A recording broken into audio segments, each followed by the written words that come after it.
Assalamualaikum warahmatullahi wabarakatuh. Hai anak kelas 4. Apa kabar kalian di rumah? Hari ini kita bertemu lagi ya bersama Ibu Indah. Ibu akan membahas pelajaran tema 1, subtema 2, pembelajaran 1 dan 2. Kalian sudah siap? Oke, kalau kalian sudah siap, kalian simak video Ibu baik-baik ya. Oke. Nah, anak-anak, dalam tema ini Ibu akan membahas 5 mata pelajaran. Yang pertama ada bahasa Indonesia. Nah, anak-anak, dalam bahasa Indonesia ini Ibu akan membahas tentang gagasan pokok dan gagasan pendukung. Kalian sebelumnya sudah pernah belajar kan ya tentang apa itu gagasan pokok dan gagasan pendukung. Di setiap paragraf pasti memiliki gagasan pokok dan gagasan pendukung. Nah, kalian tahu tidak apa sih perbedaan di antara keduanya? Ya, ternyata gagasan pokok dan gagasan pendukung itu ada perbedaannya.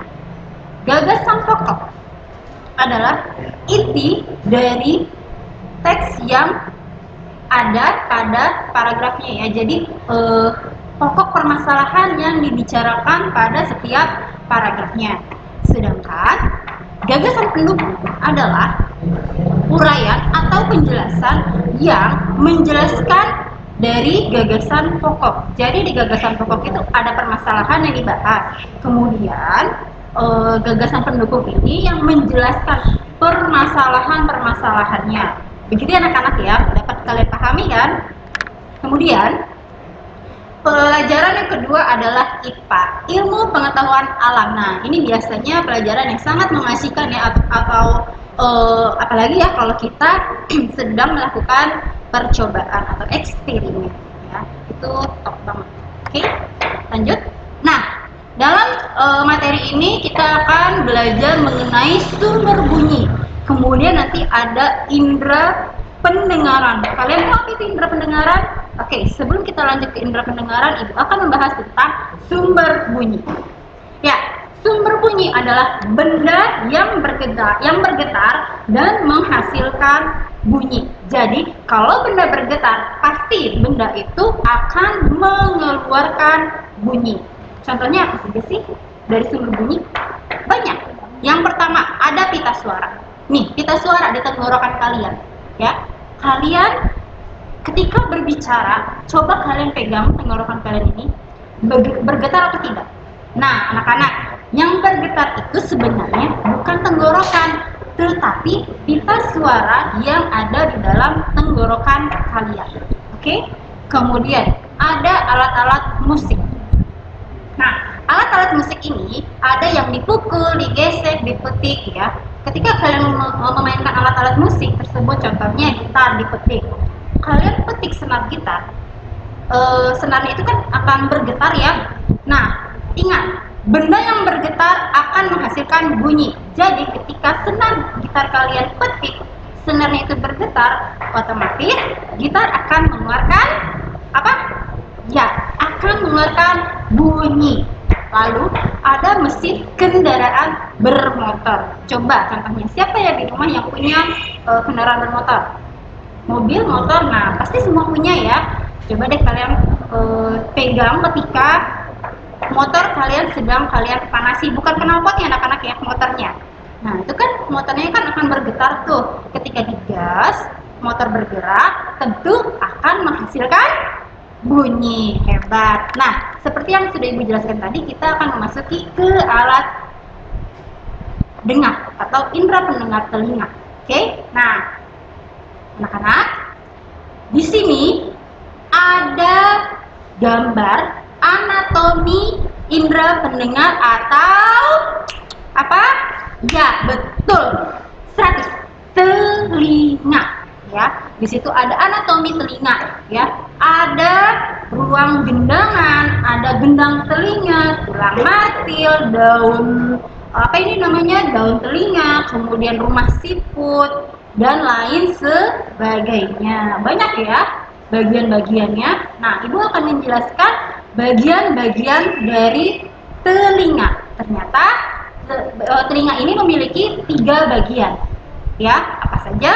ada telinga bagian luar, dalam, dan tengah, ya.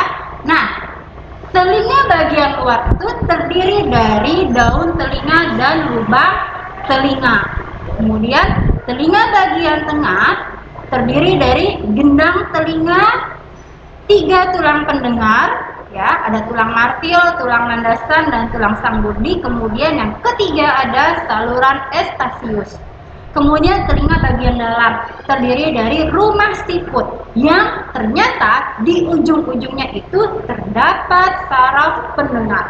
Kemudian ada tingkap jorong, tingkap bundar, dan 3 saluran setengah lingkaran yang berfungsi sebagai alat keseimbangan tubuh, ya.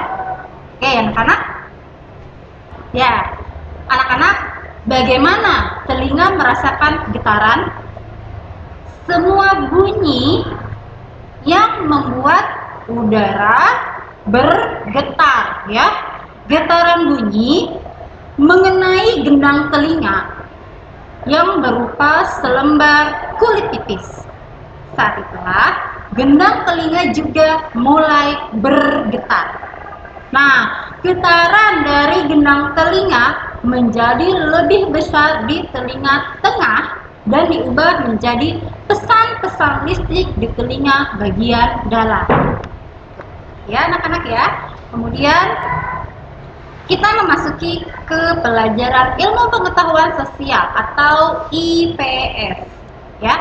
Nah, di sini kita akan membahas tentang kerukunan umat beragama. Anak-anak, kalian tahu tidak?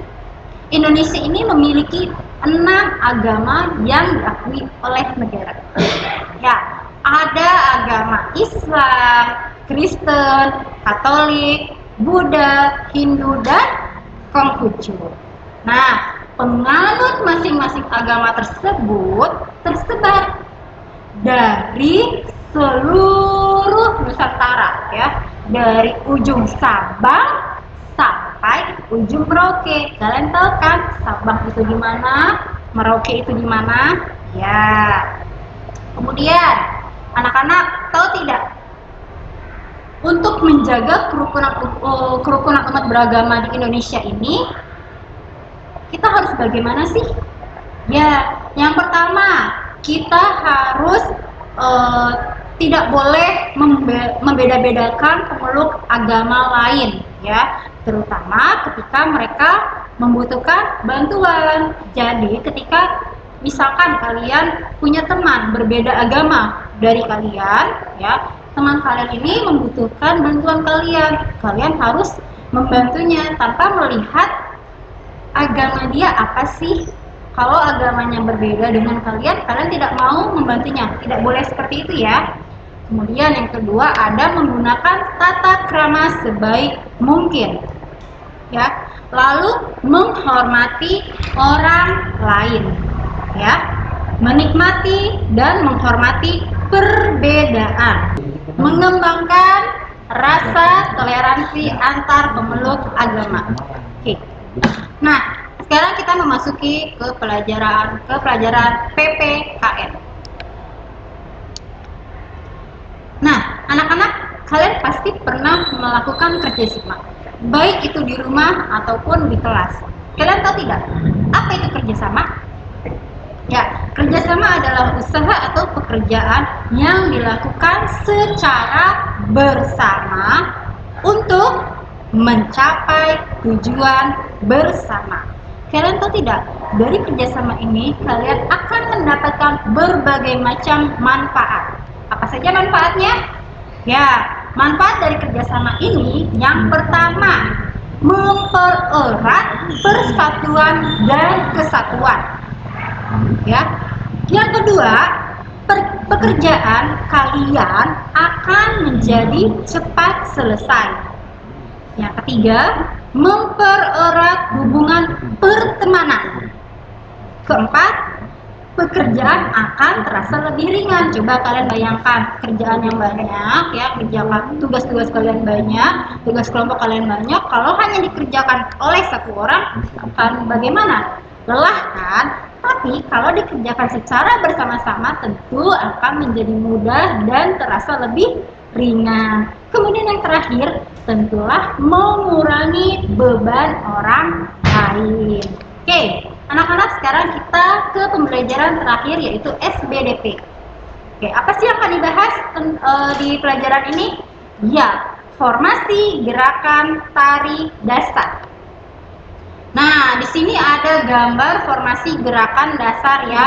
Ada formasi yang berbentuk garis horizontal, garis lengkung ke depan, dan garis lurus atau segi empat ya. Sebenarnya masih banyak lagi, cuma inilah yang ibu bahas ya anak-anak ya. Oke. Ya, sekian materi dari ibu untuk tema 1, subtema 2, pembelajaran 1 dan 2. Sampai berjumpa lagi di pembahasan materi-materi selanjutnya. Assalamualaikum warahmatullahi wabarakatuh. Dadah!